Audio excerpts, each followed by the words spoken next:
مروی بخوجیک یا گرنگ و فره چما هیچ سردمکی دا عقلیت مروی دیگر سردمین پیش و پاشی وی ناگونجیتن جبو حزب وکی یکتین اجتماعی کردستان کو هشتا یاد تمن گنجاتیا خود در باز بیتن دم هاتیه دامزراندن داهینان پیدویکا سردمیانه بو ایکتیه بله نوکه و پشتی دو برباب یان کو دو جیلن نی و حزب پیگهاندین و هاتینت میدان کار و خبات دا دیسان ایکتی یا پیدوی خو نیکرنه چما روش وها دخازیتن ایکتی جلای جستهی و هزری و برنامه و میکانیزم کارکردنی و خونی بکتوه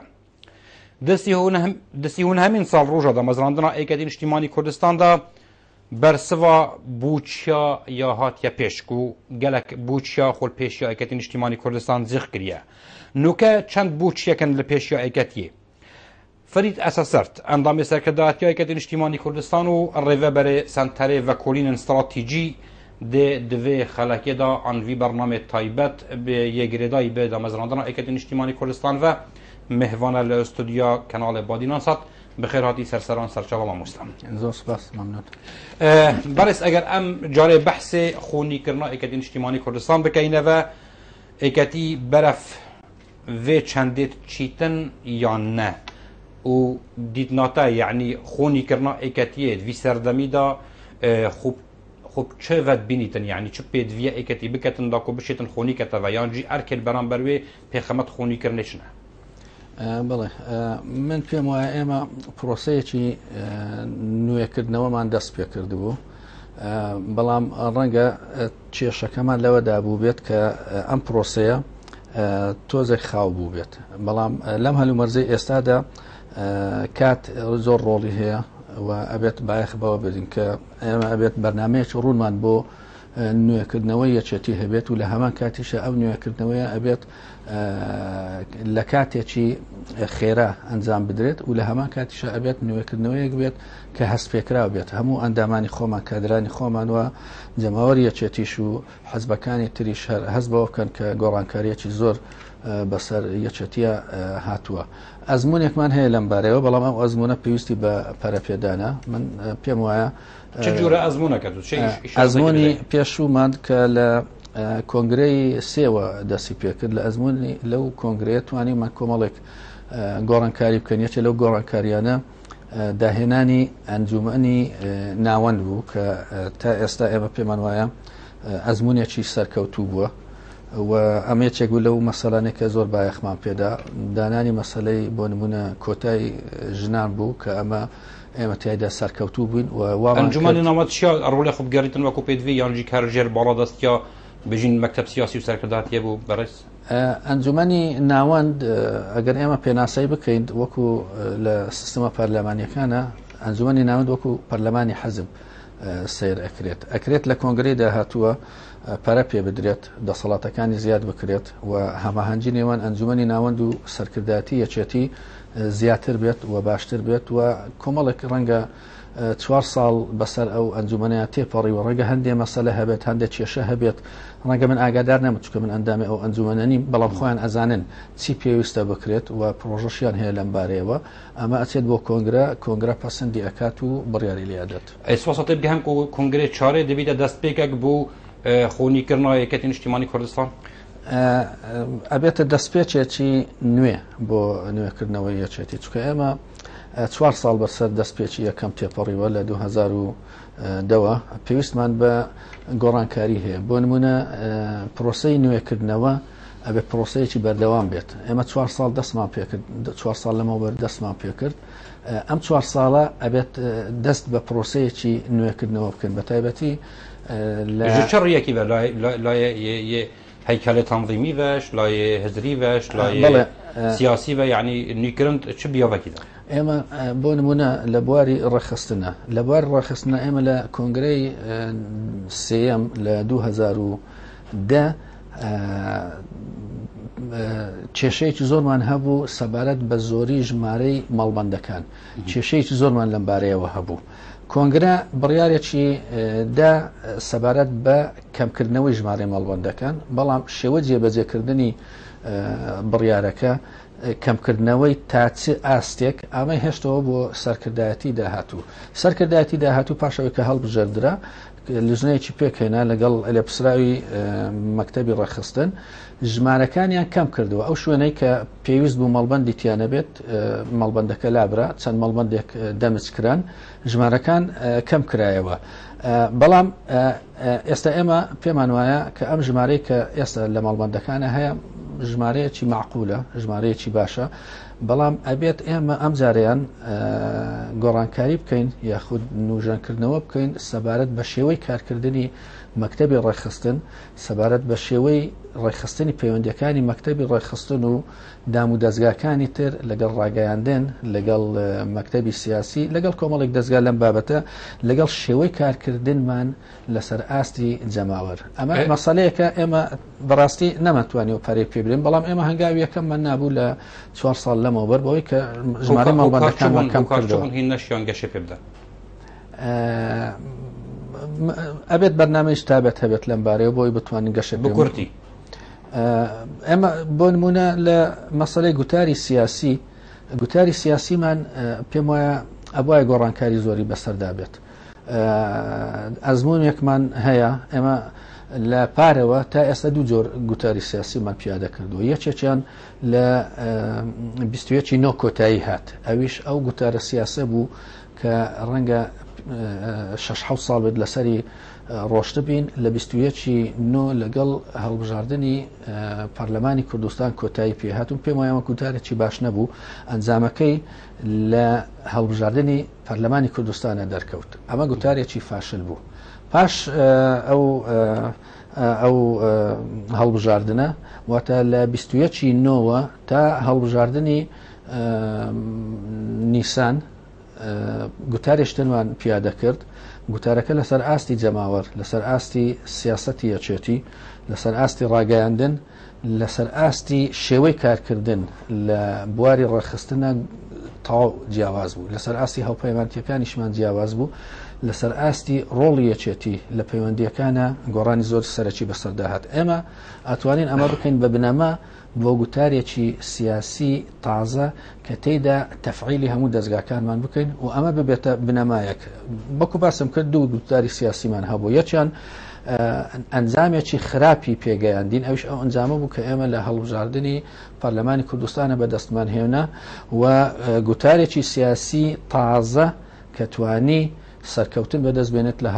لە هەردوو هەڵبژاردننی ئەنجومەنی نوێنەرانی عراق و لە هەڵبژاردننی پارێزگاکانی کوردستان بەڵێ ئاسواسەتی بگەم و هەستانەوە ئەیکەتیە دە هەڵبژاردنن سیهی چاردا ئەنجام گوهۆڕینە گوتارە ئەیکەتی بوو یعنی هۆکارێکی سەرەکی بوو یانژی زیاتر کارکردنا جیلێسیە ئەیکەتی بوو هەڤڕێکێدا ئەو سەرکەوتنەی کە لە هەردوو هەڵبژاردننی پێش و هاتە دی زادەی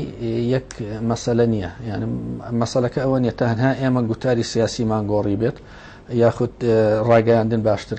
کاری کردبێت یاخود ڕێخستن کاری کردبێت مەجموع هەمووی بەسەریەکەوە هەمووی شێوەی کارکردنی خۆی گۆڕانی بەسەردا هێنا بوو کارێکی وای کردبوو کە دەستگاکان کادرەکان ئەندامەکان کاراتر بتوانن ئەرکەکانی خۆیان جێبەجێ بکەن لەبەرەوە پێم وایە تەنها مەسەلە گوتاری سیاسی نییە بە تەنها ئێمە بە دڵنیایەوە گوتارێکی باشترمان پێشکەش کرد مەکتەبی ڕێخستن کارێکی باشتری پێشکەش کرد ڕاگەیاندن لە جاران باشتر کەوتەگەڕ واتە گوتاری سیاسیمان باشتر بوو گوتاری ڕاگەیاندنمان باشتر بوو گوتاری ڕێخستنمان باشتر بوو لەگەڵ گوتاری شێوەی مامەڵەکردن لەگەڵ ئەو پێشهاتانەی کە هاتنە پێش هەمووی بەسەریەکەوە ئەنجامێکی باشی پێشکەشکردین لەبەرەوە ئەزمونێکە ممکنە سوودی لێ وەربگرین بۆ ئایندە ئێکەتی گەرەک مڕۆخانەیە لەسەر جیلێسیە ئێکەتی نیشتیمانی کوردستان کەتن دوێ قۆناغێدا جیلێسیە هاتە پێش یا ئیزبات بکات یان دووپات بکەتن و ئەو ئەدوان هەڵبژاردننادا بوون خودیت ئێکەتیە و ئێکەتی بەرەف پێش بر دە کنگرەیدا جیلێسیە دەهێتە پێش دەلیڤە بۆ هێتە دان و ئەو سەرکرداتیا ئێکەتیە بکەن و وش ئەڤروکا پێوە وەکی بژن پاپۆڕە ئێکەتیە دانەمەشاندن ئەمە پێم وایە خۆی هەموو حەزبێک هەرە بێت خۆی تازە بکاتەوە بۆ نمونە لە هەموو کۆنگرەیەکە کە هەڵبژاردننی سەرکردایەتی کراوە ئەگەر 50 سەرکردە هەبوو بێت هەر 50 لەو کۆنگرەیە دەرنەچوون بە دڵنیاییەوە ڕێژەیەکی کادرە تازەکان هاتوۆتە پێش ئەمە لە هەموو کۆنگرەکانی یەکێتی هاتوۆتە کایەوە و ئەگەر بێتە سەرڕاستی لە هەموو کۆنگرەکانی هەموو حەزبەکانی دنیا شار بەو جۆرە بووە ڕەنگە یەکێک 2 جار 3 جار 4 جار بچێت بەشداری بکات لە کۆنگرە هەموو جار دەرچێت بەڵام ڕەنگە لە 5ەم جارە دەرنەچێت کە ئەو دەرنەچێت بە دڵنیایی یەکێکە ئەچێتە جێگای و ئەتوانێت درێژە بە ئەرکەکانی ئەو بدات و بتوانێت بیر و باوەڕی تازە و شێوە کارکردنی تازە و لە هەمان کاتیشە ئەکرێت ئوسلوبی تازە شێوازی تازە بخاتە گەڕ جگە لەوەی کە ممکنە ڕێژەیەکی دیارەکراوی گەنجیش وەکو چۆن لە کۆنگرەی سێەم ڕێژەیەکی دیاریکراوی گەنجەکانیش و لەگەڵ ژنانیش هاتنە پێش لە کۆنگرەی داهاتوش بە دڵنیایی و هەر هەمان مەسەلە دێتە پێش و بە دڵنیاییەوە ڕێژەیەکی دیاریکراوی گەنج دێتە پێش ئەمەش بەڵگەی ئەوەیە کە ئێمە ئەتوانین یەکێتیەک پێشکەش بکەین کە لە هەموو کۆنگرەیەکە کۆمەڵێک گەنج ئەتوانن بێنە پێش و ئەرکەکانی خۆیان جێبەجێ بکەن و لە هەمان کاتیشە کۆمەڵێک لەو سەرکردە بە ئەزمونانی کە لە ناو یەکێتین و قاڵبووی خەباتن ئەتوانن ئەرکەکانی خۆشیان جێبەجێ بکەن بەڵام ئەکرێت ئێمە پێکاتەیەک پێک بێنین کە هەردوو جیلی تیابێت یا تەنانەت هەندێزار هەر سێ جیلی تیابێت بتوانن هاوکاری یەکتری بکەن جیلی گەنجەکان بە دڵنیاییەوە جیرێکی زۆر گورجگۆڵە ڕۆشنبیرە مێشی کراوەترە ئاسانتر و باشتر و چاکتر ئەتوانێت پێداویستیەکانی جیهانی و ژیانی ئەمڕۆ لە کۆنەکان تێبگات بەڵام یەکێ لە کەم کوڕەکانی ئەو جیلە ئەوەیە کە ئەزمموی کەمە جیلی لەوەی ئەوان گەورەترە جیلێکە ئەزمونێکی زۆر باشی هەیە قاڵبووی خەباتە بەڵام لە هەمان کاتیشە ڕەنگە ناتوانێت بەقەت جاران خزمەت بکات و لە هەمان کاتیشە کۆمەڵێک گۆڕانکاری بەسەر ژیان و بەسەر جیهانە هاتووە کە ڕەنگە ئەو بەتەواتی ناتوانێت ئیسیعابی بکات باشەکەش ڕووی هێزری آن لایەنێ ئایدۆلۆژیە کە نیشتیمانی کوردستان بە وەکو حزبەکە سوسیال دیموکرات ئەم بەرە خوب دەینێ نیکردن بیاوێ هەزریدا هەبیتن یان نەیەکەتی نیشتیمانی کوردستان هەڵان و کەشیایە وەکو حزبەکە دەسەڵاتدار هەرێمی کوردستانی یعنی بەشێکی کێمژی ژێ بیرروکە هەنێ وەکو پراکتیک جێبەجێ بکەتن یان نە هەوە چ میکانزمێک هەیە وەکو سوسیال دیموکرات ببیتە بژین ئامرازی ژیانە خەڵکی کوردستانی هەوە پێنگاوێش بجووری دەرن خۆی ئەمە پرسیارێکی زۆر گرنگە ئێمە ڕاستە حەزبێکی سۆسیال دیموکراتین بەڵام من خۆم دیدێکی ڕخنەگرانم لەم بارەیەوە ئەوش ئەوەیە کە بیرروباوەڕی سۆسیال دیموکرات ڕنگدانەوەی تەواوی لەسەر شێوەی سیاسەتی سەرکردایەتی یەکێتی و شێوەی هەڵسوکەوتی کاوادرمان نەبووە یان ئەمە یەکێکە لەو مەسەلانەی کە ئەبێت ئێمە بایەخی پێبین یعنی ئێمە ناسنامەیەکی سۆسیال دیموکراتیانەمان هەیە ئەبێ ئەم ناسنامەیە لە هەموو بارەکانە ڕەنگ بداتەوە و کاریگەری هەبێت لەسەر هەموو هەڵسوکەوت و ڕەفتاری یەکێتی لە قۆناغەکانی پێشوو من پێم وایە ڕەنگە سۆسیال دیموکراسی وەکو دیکۆر وا بوو بێت هەر وستومانە ئێمە بڵێن سۆسیال دیموکراتی و نزیکین لە حەزب ئەوروپیەکان و ئەندامی لە ڕێکخراوێکی گرنگی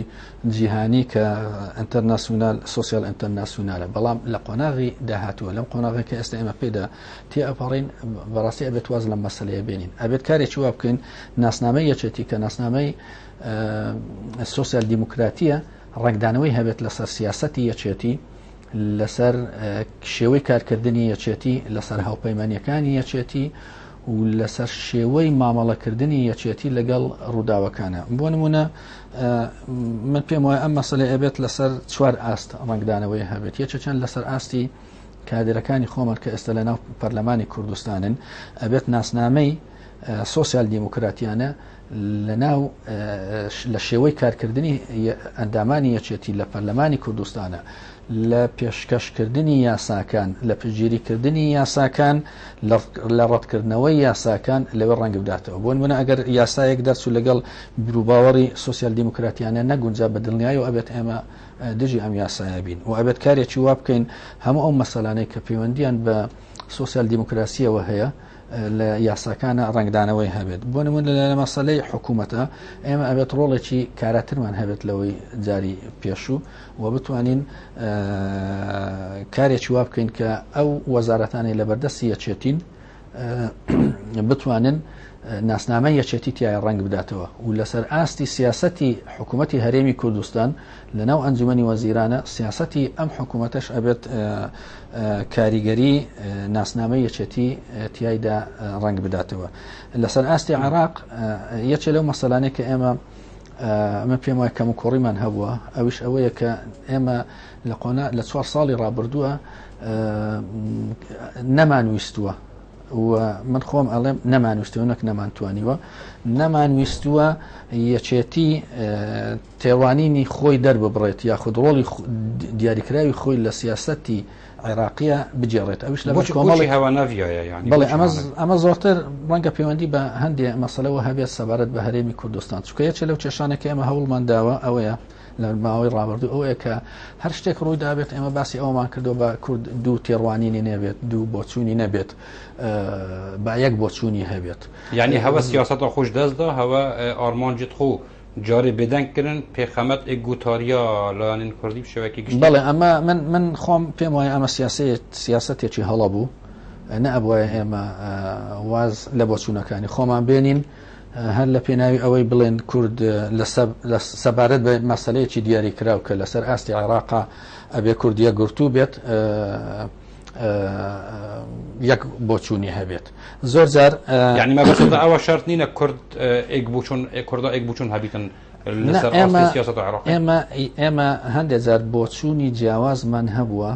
بەڵام دەرمان نەبڕیوە و ئەمە یەکێک بوو لە هەڵەکانمان لایەنی تر هەوە بۆچوونی جیاوازی هەبوو ئێمە بە دڵمان نەبووە بەڵام وتوانە بە هیچ کێشەیەک لەم بارەیەوە دروست نەبێت و بۆ ئەوەی وای پیشان بین کە کورد هەر یەک بۆچوونی هەیە و یەک دەنگە و هیچ کێشەیەک لە ڕیزی کوردانیە ئێمە دەستبەرداری بۆچوونەکەی خۆمان بوویت کە پێمان وایە بۆچوونێکی ڕاست بووە زۆر زار چوونەتە سەر بۆچوونێک کە باوەڕمان پێ نەبووە یاخ سیاسەتێکمان پیادە کردووە کە پاشان تەنانەت بۆ کوردیش زیانی هەبووە. ئەمە یەکێکە لەو مەسەلانە کە نابێت لە لانی کەم لە 4 ساڵی ڕابردوو دووبارە بێتەوە هەروەها ببوورە هەروەها لەسەر ئاستی پارێزگاکانیش ئێمە ئەبێت سیاسەتی خۆمان بگۆڕین بە تایبەتی لەسەر ئاستی جۆری هاوپەیمانەتیەکان لەسەر ئاستی هەماهەنگی لە نێوان لایەنەکان و لەسەر ئاستی شێوەی پێشکەشکردنی خزمەتگوزاری سەبارەت بە هاوڵاتیان لە هەر پارێزگایەک بەجیا لەسەر ئاستێوان هەمی بژین پێگەهێنتە گوتی یانجی دام و دەستگەهێنتە ئاماژە پێکردی حکوومەتە عێراقی پەرلەمانە عێراقی پەرلەمان و حکوومەت هەرێمی کوردستانی جوادێن پارێزگا کەواتەش نوکەوێ بە ئێکەتی دەیا دەستبەردای و یا ئازای و ئازاد بیتن دووبەرگرتنە هەڵویست و بەرگارن خوددا من کە ئەگەر بمەوێت وەکو لێکۆڵ یاریەک سیاسەتی یەکێتی یاخود هەڵوەستەکانی یەکێتی لە قۆناغی ڕابردوو هەڵبسەنجێنم پێم وایە کەم جار ئەبینم ئێمە لە بڕیاردانە سەربەخۆ بووین بەشێکی زۆری بڕیارەکانمان هەوڵی ئەوەمان داوە کە ڕازیکردنی ئەم و ئەوی تیابێت یا ڕازیکردنی هاوپەیمانەکانی تیابێت یعنی شنوکەی بە وەسانۆی نابیتن ڕازیکردن ناویلانی ولایەنە هەیە نابیتن تێدا بەڵێ ینی من پێم وایە ڕەنگە کاتی ئەوە هاتبێت ئێمە واز لەو سیاسەتە بێن ئێمە پێویستە سیاسەتی دابینکردنی سەربەخۆی بڕیاری سیاسی لە هەرێمی کوردستان سەبارەت بە یەکێتی دابین بکەین بۆ نمونە ئەگەر حکوومەتی هەرێمی کوردستان سیاسەتێکی پیادە کرد ئێمە پێمان وابوو ئەم سیاسەتە باش نییە بۆ بەرژەوەندیەکانی گەلی کوردستان و باش نییە بۆ بەرژەوەندیەکانی هەرێمی کوردستان ئەبێت لەسەری بنووسین قسە بکەین یاخود لانی کەم لە کۆبنەوەکانە باسی بکەین ئێمە لە 4 ساڵی ڕابردوو لانی کەم 4 ساڵی ڕابردوو ئەومان نەکردووە زۆر سیاسەتە بوو لە هەرێمی کوردستانە پیادە کراوە کارێکی وامان کردووە کە ڕای خۆمان دەرنەبڕین یاخود ڕەزامەندیمان بەنابەدڵی پیشان داوە پگیریمان کردووە بەڵام دواتر زۆر لەسەر ئێمە شکاوە بە ئەندازەیە کە گەشتۆتە ئەو ڕادەیە کە یەکێتی وەکو پاشکۆیەک سیر بکرێت و باس لەوە بکرێت کە یەکێتی بۆچوونی نییە یاخود ڕای نییە و ئەم مەسەلەیە لە هەڵبژاردننی ساڵی ڕابردووی ئەنجومەنی پەرلەمانی کوردستان ڕێکدانەوە هەیە چکە ئەندامانی خۆمان جەماوەری یەکێتی کەوادرەکانمان پێیان خۆش نییە یەکێتی ناتوانێت بڕیاربات یاخود ببێت بە پاشکۆ یاخود پرۆسەی دروستکردنی بڕیاری بە زۆر یەک بێت کە ناتوانێت خۆی بڕیار لەسەر مەسەلەکان بات. ئەم جاریان ئێمە لە هەموو مەسەلەکانە بڕیاری سەربەخۆی خۆمان پاراست ڕای بۆچوونی خۆمان لە هەموو بوارەکانە دەربڕی ڕاگەیاندنمان ئازادتر بوو ڕێخستنمان ئازادتر بوو و توانیمان کەوادرەکانیشمان بخەینەگەڕ بە شێوەیەک کە ئازادی کارکردنیشیان پێدرا ئەو ئەنجامە لێکەوتەوە کە بینیمان لە هەردوو هەڵبژاردنە یەکێتی توانی بۆ جاری وەکو جاری پێشوو بگەڕێتەوە بۆ پێگەی جارانی خۆی و ئومێد هەیە کە ئێمە لەسەر ئەم سیاسەتە بەردەوام بین بتوانین سەرکەوتوتری بین و بتوانین باشتر بەدەست بێنین. بەریاز بێمە سەر چەند بوچێکێن ویسەردەمی بوو ئێکەتی نیشتیمانی کوردستان دە پرسیارەکە یا شخصیش جانابێتەکەم دە ساڵێن نەڤەڕاستە ساڵێن نۆتادا فەرید ئەسەسەرد ڤەکۆلینەکە خۆدادا بۆ خویاکردن و دروستبوونا کیانێکیان دەوڵەتەکە کوردی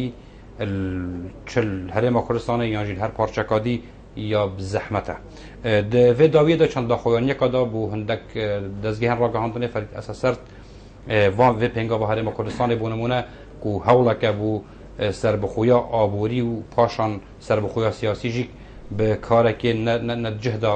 وەسفتکەتن تایبەتیژیک وەکو بژین هەڵویست بەرامبەر ئەمریکا نوکە تو هەمان هەزر و بوو چۆن پەسەند دەکەیت نەڤەڕاستە ساڵێت تووتادا هەرێمە کوردستان یان کوردستان بەرەو دەوڵەت بوونێ ناچیتن ئەوە هەڵویستی یەکەتیە یان فەرید ئەسەسەردی من لەم مەسەلەیەدا هەڵوەستی خۆم دەربڕ ئێستا شار دووبارەیەکەمەوە مەرجی سەرەکی پێکەنانی دەوڵەت بریتە لەوەی کە ئێمە ژەرخانێکی ئابووریمان هەبێت بۆ ئەوەی کە سەربەخۆیمان ڕاگەیاند بتوانین بە پشتبەستن بە ئابووری خۆمان بتوانین ئەرکەکانی خۆمان جێبەجێ بکەین و تووشی کێشە نەبین. مەسەلەی دابینکردنی سەربەخۆیی ئابووری پێم وانە لە دنیادا شتێک نییە ناوی سەربەخۆیی ئابووری بێت یعنی ئەمە تیۆریەکە لە سەردەمی دوو بلۆچیە باسەکە و زیاتر یەکێتی سۆڤێت باسیە کرد تیۆریەکە لەسەر ئەو بنەمایە بوو کە دەوڵەتان بەو جۆران هەندێک دەوڵەت هەیە سەربەخۆی سیاسی هەیە بەڵام سەربەخۆی ئابووری نیە یەکێ لەوانێ وەکو عێراق ئەوان بەو جۆرە شیکردنەوەیان ئەکرد کە عێراق دەوڵەتێکە سنووری خۆی هەیە حکوومەتی خۆی هەیە هەموو شتێکی پێویستی خۆی هەیە ڕاستە سەربەخۆی سیاسی هەیە بەڵام سەربەخۆی ئابووری نیە چونکە عێراق بەشێکە لە جیهانی سەرمایەداری و لە ڕووی ئابووریەوە بەستراوەتەوە بە سەرمایەداریەوە لەبەرەوە ئەفقینگەوان کە هەرێمە کوردستان تاوێتن بیاوێ هەناردەکردنا نەفتەدا وەکو هەڵویستی فەرید ئەسەسەرد یانی دیدناتە پێنگاوەکە هێشتا زیە یان نایۆ جێ خوددایە ئێستا شتێک نییە ناوی سەربەخۆی ئابووری بێت لە جیهانێ ئێستا هەموو جیهان جیهانێکی سەرمایەداریە و هیچ دەوڵەتێک لە ڕووی ئابووریەوە سەربەخۆنیە هەموو جیهان یەک بازارە تو ئەبێت ببیت بە بەشێک لەو بازارە بەڵام کێشەکە لەوەدایە کە ئێمە ئەبێت لە مەسەلەیەکی هەستیاری وەکو نەوت زۆر بە وریایی کار بکەین چکەمە زۆر کێشەی لێ ئەکەوێتەوە جانە بدەگوت بۆ ئەم دێ هەڵویستی خۆ بەرامبەر هەناردەکردنا نەفتەی پڕێکە ئەندامێت خۆ پەرلەمانی کوردستانیدا ڕاگەهێنین هەتانو کە ئەو هەڵویستە هاتیا ڕاگەهاندن هەڵویستی ئێکەتیە فەرمی بەرامبەر وێ پرۆسەهانێ چییە؟ ئێمە لەم هەلومەرزە ئێستادا پێم وایە دژی نادنە دەرەوەی نەوت نین لەم هەلومەرزە ئێستادا بەڵام ئەم هەلومەرزە زۆرتر بەندە بەوەی کە هەرێمی کوردستان پێویستی بە دابینکردنی بودجەی خۆی هەیە پێویستی بە دابینکردنی موچەی کارمەندەکانی خۆی هەیە لەبەرەوە لە ناچاریە هەرە بێت لەم هەلومەرزەی ئێستادا کارێکی وا بکەین کە ئەگەر بتوانین نەوت بنێرین بۆ دەرەوە ئەو نەوتە ببێت بە پارەیەکی دیاریکرەوە ئەو پارەی بگەڕێتەوە بۆ هەرێمی کوردستان موچەی کارمەندانی خۆمان پێ بین ئەمە پێم وایە ئەمە کێشەیەک نییە و زۆربەی زۆری لایەنەکان بۆ چوونیان لەم بارەوە ڕێکە بەڵام ئەگەر مەسەلەکە هەر کێشەی موچە نەبووە لە ئەساسە ئەم پێم وایە ئەبوایە سیاسەتێکی گونجاوتر بگرینە بەر کە سیاسەتێک بێت سازانی تیابێت لەگەڵ بەغدا لەباتی ئەوەی ئێمە دژی بەغدابین و کێشەیەکی زۆر ئاڵۆز وەکەوەی ئێستا و پەیوەندێکی ئاڵۆز لەگەڵ بەغدا بێتە کایەوە کارێکی وا بکەن لەسەر مەسەلەی نەوت ڕێک بکەوین من بۆ چوونی خۆم دەرەبڕم من دژی ئەوە نیم کە کوردستان نەوت بەرهەم بێنێت بەڵام بەرهەمهێنانی نەوت بەبێ ڕەزامەندی ناوەند وەکو بینیمان کێشەیەکی زۆر گەورە دروست دەکات. گەورەترین دەوڵەت لە جیهانە، گەورەترین زلهێزی جیهان ئێستا دژی ئەم مەسەلەیە. بەس هەندێک لەوانێت هێن پشتەوانی لێتکەن وەکی هەژمارەکەەوە وڵاتن ئەوروپا. هیچ وڵاتێکی ئەوروپا پشگیری نەکردوین، هیچ وڵاتێکی ئەوروپا پشگیری نەکردوین و ئەگەر پشگیری هەبووای بۆ ئەم مەسەلەی ئەو وڵاتانە باسییانە کرد لە هەرێمی کوردستانیشە باسییانە کرد یاخود لێپسراوەکانی هەرێمی کوردستان ئاهاتنە سەر تەلەڤیزیۆن ئەیانوت بەڵێ بەریتانیا، فەڕەنسا، ئەڵمانی ئەوانە پشگیریان کردوون. هیچ لێپسراوێکی هەرێمی کوردستان نەهاتۆتە سەر تەلەڤیزیۆن یاخود لێدوانێک هەبێت بە ناوی وتەبێژە حکوومەتی هەرێمی کوردستانەوە بڵێت بەڵێ ئێمە چەند دەوڵەتێکێ پشگیریمان لێەکەن. من پێم وایە پشگیری جیاوازە لە کڕینی نەوت، یعنی ئەو وڵاتەی کە نەوتمان لێ ئەکڕێت ئەمە شەرت نییە پشگیری ئەم پرۆسەیە بکات، پرۆسەی هەرێمی کوردستان. مەسەلەکە مەسەلەیەکی بازرگانیە، هازانترین نەوت لە جیهانە نەوتی هەرێمی کوردستانە. هەر مەسەلەکەش وڵات نییە، ئەوانەی کە ئێمە نەوت بە وڵاتان نافرۆشین، نەوت بە دەوڵەتان نافرۆشین، ئێمە نەوت بە کۆمپانیاکان ئەفرۆشین. ئەو کۆمپانیایانە خۆیان بەرژەوەندیان لەوەدایە کە نەوت لە جیهان بکڕن و پاشان خۆیان بیفرۆشنەوە جارێشکە بۆ کۆمپانیا وەک بۆ ئەو شوێنانەی ئەو وڵاتانەی یا ئەو دەوڵەتانەی کە پێویستیان بە ئەمدش تەوەڵی نەفسە دەرکەوین چونکی بابەتەمەی سەرەکی ئەوەنە بۆ ئەم دەچین وەختی مەیەمای گەلێکی کورتە دێ سێ چوار بووچێکە پرسیارش دەکەم و هەندێک بەرسێت کورت ئەگەر ئەیکەتی نیشتیمانی کوردستان پێشی 39 ساڵە وەکو ئەم زانین نامیلکاوێ بوو شیەکەتی نیشتیمانی کوردستان یانکو بەرسەفدانە بوو شێکی بیتن نوکە ئەیکەتیە بەرسەوا وێ بوو چێدایە یا بەری 39 ساڵە. من پرسیارەکە تێنەگەشتم، یعنی ئێستا یەکێتی نیشتیمانی کوردستان توانیە وەڵامی ئەو بوو چێ بدەت ئەوەی کە پێشی 39 ساڵ لە نامیلکەی خۆی لە خۆی کردوێتی؟ بەڵێ، بەڵام ئەمە مەسەلەیەکی مێژوویە زۆرتر، یعنی یەکێتی نیشتیمانی کوردستان بە شێوەیەکی سەرەکی و لە ڕووی مێژوویەوە زادەی شکستی شۆڕشی ئەیلولە. ئەگەر شۆڕشی ئەیلول شکستی نەهێنای بە دڵنیایی یەکێتی نیشتیمانی کوردستان دروست نەبوو. ئەگەر خەباتی چەکدار لە هەرێمی کوردستانە شکستی نەهێنایە یەکێتی نیشتیمانی کوردستان دانا ئەمەزرا. ساڵی 1975 ئێران و عێراق لە جەزائیر ڕێککەوتن دژی کورد ڕێککەوتن نامێکن لەگەڵ یەکتریە ئیمزا کرد بۆ هۆی کۆتایی هێنان بە شۆڕش. کۆتایی هێنان بە شۆڕش خۆی لە خۆیدا بۆ مای دروستکردنی یەکێتی نیشتیمانی کوردستان، یعنی دروستبوونە شۆڕشی بەرسەفدانە یا هەڵبەشیانە بەرسەفدانە هەڵبەشیانە شۆڕشەکە دی بۆ ئەدەمە بوو چێکادی ئەوژی دیسەب کورتی ئەمریکا ئەیکەتی نیشتیمانی کوردستان بووچی ئەیکەتی نیشتیمانی کوردستان گرنگیاوێ بۆ هەرێما کوردستان هەکە بەحەز بکە. یعنی بەڵێ ئەمە دوو ئەبێت لە ڕووی مێژوویەوە سەیری بکەن، سەری دوو گرنگی بکەن. یەکێکیان پەیوەندی بە 1975 هەیە، ئەمە شتێکی مێژوویە. گەلی کورد پێویستی بەلایەنێک بوو کە خەباتی چەکدار لە هەرێمی کوردستان دەست پێ بکاتەوە، ئەو لایەنەیە یەکێتی نیشتیمانی کوردستان بوو. ئەمە لە ڕووی مێژوویەوە. لەم هەلومەرزەی ئێستادا من پێم وایە گەلی کورد پێویستی بەلایەنێکە بتوانێت دیموکراسی دامەزرێنێت، پەرە بە دیموکراسی بکات، دیفاع لە دیموکراسی بکات و ئەو لایەنەش یەکێتی نیشتیمانی کوردستانە. مەسەلەی یەکەم ئەوەی پەیوەندی بە ساڵی 1975 هەیە، ئەم مەسەلەیەکە پەیوەندی بە هەلومەرزی ئەو سەردەمەوە هەیە. ئەوەی تریانە پێم وایە مەسەلەیەکی استراتیژیە. گەلی کوردستان، هەرێمی کوردستان پێویستی بە یەکێتی نیشتیمانی کوردستان هەیە، چونکە گەلی کورد پێویستی بە دیموکراسیە. سەرئاستی هەر چوار پارچەن کوردستانێک و ئەڤروکە ڕەوشە دووزا کوردی لە باکۆر لە ڕۆژ ئاوای کوردستانێ ئەیکەتی تشێت خۆتۆ دیگە دەبینتەوە ئەرێ بووچی ئەیکەتی بۆ ڕۆژ ئاوا و بوو باکۆڕی کوردستانی بوو پارچەندی بەرسەوەک جەنابەتە کورتی بووێ بووچی هەیە یانە؟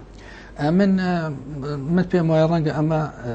بۆ ینی وەڵامێکی ناڕاستەوە خۆی هەبێت ڕاستەوە خۆ، چونکە ینی ئێمە سیاستمان بریتیە لەوەی کە زۆر دەست لە کاروباری کوردەکانی دەرەوەی وڵات وەرنادەین. ئەمە هەر مەسەلەی دەرەوەی هەرێمی کوردستان، بەڵێ دەرەوەی هەرێمی کوردستان، بەس ئەوە دیژی پارچێت کوردستانە، یعنی بچی ئەیکەتی ئەجندای خۆڵوێرێنین حەزانکە. ئێمە حزبێکین لە چوارچێوەی کوردستانی باشوور لە کوردستانی عێراق کارەکەین، بەڵام بە دڵنیاییەوە پژێری کوردی باکوورەکەین، کوردی ڕۆژهەڵاتەکەین، کوردی ڕۆژئاوا ئەکەین لە هەر بڕیارێک کە ئەوان پەسەندی ئەکەن و پێمان وایە هەر سەرکەوتنێک کە کوردی باشوور بەدەستی هێنابێت قازانجی کوردی پارچەکانی تریتیایە و هەر سەرکەوتنێک کە کوردی دەرەوەی هەرێمی کوردستان بەدەستیان هێنا بێت ئەمە لە ڕووی استراتیجیەوە قازانج بە مەسەلەی کورد ئەکات و پێویستە ئێمە پژگیری بکەین بۆ نمونە ئەو سەرکەوتنانەی کە کوردی تورکیا لە هەڵبژاردننی شارەوانیەکان بەدەستیان هێنا ئەمە مەسەلەیەکە لە بەرژەوەندی کوردی باکوورە و لە هەمان کاتشە لە بەرژەوەندی مەسەلەی کووردە بە شێوەیەکی سەرەکی ئەو ئیدارەی کە کوردی سوورە توانیوانە لە کوردستانی سووریا دروستی بکەن شتێکە پێویستی بە پشتگیری و پێویستی بە هاندانی کوردی عێراقا و پێویستی بەوە هەیە کە ئێمە هەموو جۆرە یارمەتیەک پێشکەش دەمێ مەبدمایی هاتدماهی پەیوەتە کورتی یادا سیهۆنە هەمین ساڵ ڕۆژە دەمەزەڕەندنەوە ئێکەتی نیشتیمانی کوردستاندا بوو خەڵکی ئێکەتی بوو خەڵکێ پارێزگە هادووکەن دەبەرە بادینام تێشەوەیەکی تایبەت من لە کۆتایی ئەم چاوپێکردنەوە سپاسانەکەم پیرۆزبایی ئەمیادەتان لێ ئەەکەم من پێم وایە یەکێتی نیشتیمانی کوردستان هەندێک بنەمای سەرەکی هەیە بەردەوام بێت لەسەر ئەو بنەمایانە کە لەسەری دامەزراوە و وەک خەباتیشی بۆ کردووە بەڵام ڕەنگە ئێمە سیاسەتی داهاتوومە لە 4 ساڵی داهاتووە تا ئەندازەیەکی زۆر جیاواز بێت لەو سیاسەتێک کە پەیڕەوی ماکە چکەمە سیاسەتێکمە پیادە کردو کە بۆمان دەرکەوت کامە سیاسەتێکە ڕەنگە بە زیان بۆ یەکێتی بشتێتەوە و ئەزمموی 7 مانگمان هەیە 7 مانجی کارکردنی بەردەوام توانیمان بە سیاسەتێکی تازە بە گوتارێکی سیاسی تازە ئەنجامێکی باشتر بەدەست بێنین لەبەرەوەم پێم وایە لە 4 ساڵی داهاتوو لەسەر ئاستی پارێزگاکان لەسەر ئاستی پەرلەمان لەسەر ئاستی حکوومەتی هەرێمی کوردستان لەسەر ئاستی عێراق و ڕەنگە من ناتوانم ینی پێداگرم لەسەر ئەم خاڵی ئەخیر ڕەنگە لەسەر ئاستی پاسەکانی تری کوردستانیش سیاسەتی باشترمان هەبێت و گونجاوترمان هەبێت و کارێکی وا بکەین ئەو یەکێتی کە ئێمە لەماوەی ئەم 4 ساڵی پێشکەش یەکەین بتوانێت جیاواز بێت لەوەی پێشوو لە ڕووی سیاسیەوە لە ڕووی گوتارەوە لە ڕووی کارکردنەوە و هەوڵی ئەوەش ئەدەین لەمەولا ناسنامەی یەکێتی لە هەموو بوارەکانە ڕنگ بداتەوە و کارێکی وا بکەین کە یەکێتی بتوانێت وەکو چۆن توانیوەتی لەم ماوەیەدا سەرکەوتن بەدەست بێنێت سەرکەوتنەکانی خۆی بپارێزێت و لە هەمان کاتیشا بتوانێت سەرکەوتنی تریش لە ئاردەیە بەدەست بێنێت. ڕێزدار فەرید ئەساسەت ئەندامێ سەرکرداتیەکەتی نیشتیمانی کوردستان و ڕێڤەبەرێ سەنتەرێ بەکولینە استراتیجی سپاس بۆ وێ دەلیبێ. سپاس بێ. بەڕێزان هەتا دیدارەکەدی هەر شاد و بەختەوەر بن.